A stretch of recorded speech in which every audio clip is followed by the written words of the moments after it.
Hello, Brian from the Shirtless Miles Teller Jump Scare Brian here. Fine, I saw it. 2 years ago, COVID delayed every major blockbuster intended for a 2020 release, and if I'm not mistaken, Top Gun Maverick is finally the last one to come out.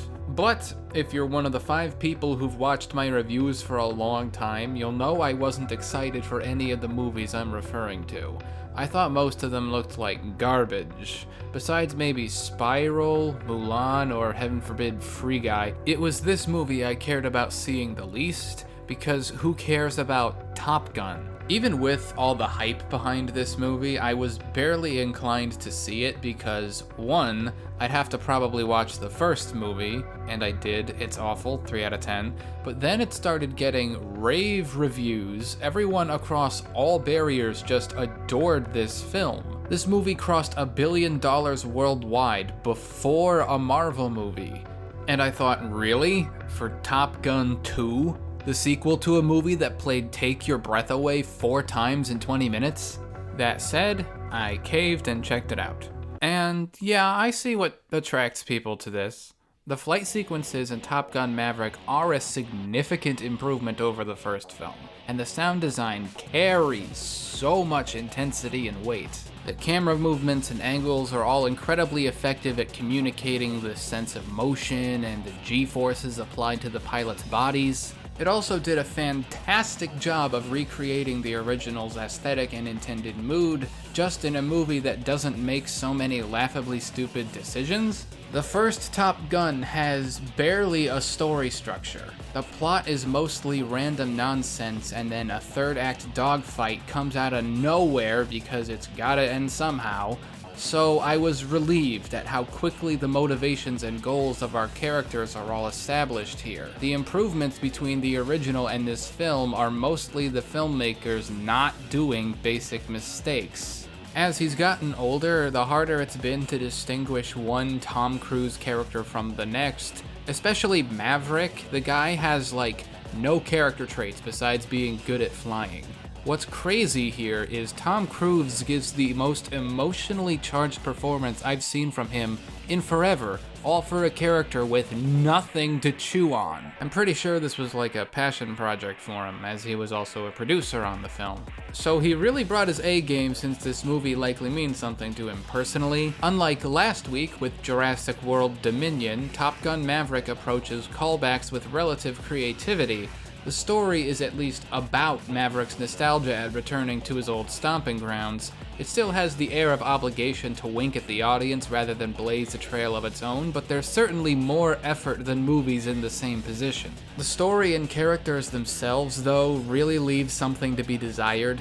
While I respect Tom Cruise for taking a role that, for once, acknowledges his age and forces some humility onto him, every character is an archetype with zero deviation, and everything that happens to them is just as cliché.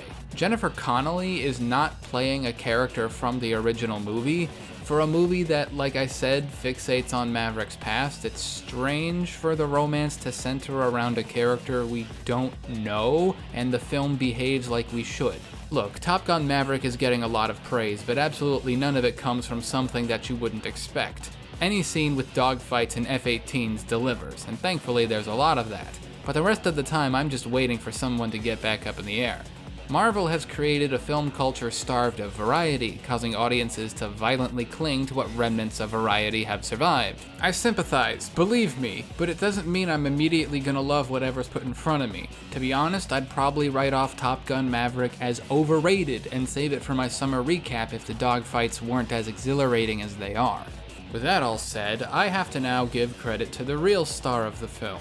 Not Tom Cruise, let's talk about the military entertainment complex. You see, in many movies with practical military equipment, that stuff is all sourced directly from the Pentagon. In exchange, US specialists and analysts are allowed to pore over the film in order to make sure the military is represented the way the Pentagon wants it to be. According to Tom Cruise, they used real F-18s, and I don't think Paramount has dozens of those just lying around. I know a lot of people don't think jingoism is wrong if it's for the United States, but bear with me. Clearly, Top Gun Maverick is not the only movie which does this, and you could probably find movies I like that do it too, but there are small details which make it particularly slimy in comparison. Just like the first film, I don't know who the f they're fighting, but if it's any enemy the United States currently has, the success of this mission is guaranteed to start World War III. But of course, the film in practice is like the Mighty Ducks if you replaced hockey with invading countries and blowing shit up. It portrays war not even as a necessary evil to protect freedom, but as something that'll make you cool. Questioning the morality of the American military is not even an afterthought, it's been blasted off the face of the earth with an orbital laser. I'm going to throw up the current budget of the Pentagon, then inform you that we're expected to believe whatever enemy cruising pals are blowing up are technologically superior to us, with nebulously defined fifth-generation fighters. You see, in all good propaganda, the enemy has to be portrayed as simultaneously dangerous and no threat at all. I can't recall if these superior fighters ever actually hit anything. Then Tom Cruise dodges 50 caliber bullets by hiding behind a log. Then, so we can call back to the first film, this country they invade has an old F-14 laying around for Cruise to steal.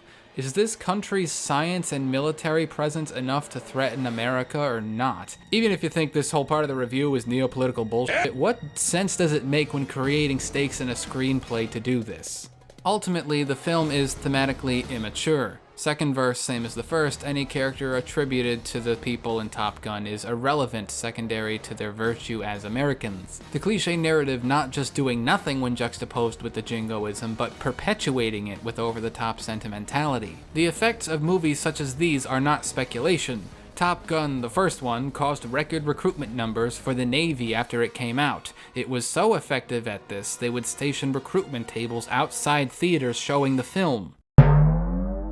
Media shapes the biases by which you see your country. You are not immune to propaganda. So yes, I think it's kind of shady that Top Gun Maverick is a media equivalency to arms dealing, meant to program you with the prepubescent ideas of nationalism that make you such a good little drone for your government, even if the movie really is just cliche and dumb with basically the best airborne combat ever filmed. 5 out of 10. So hey, did you like this movie more than me or less than me? And if you care to, please tell me. Anyway, if you like not only words, but the way I arrange and then say them, please consider giving this video a like and subscribing to me, Brian from the channel Brian. If you don't, you hate freedom. Thank you and goodbye.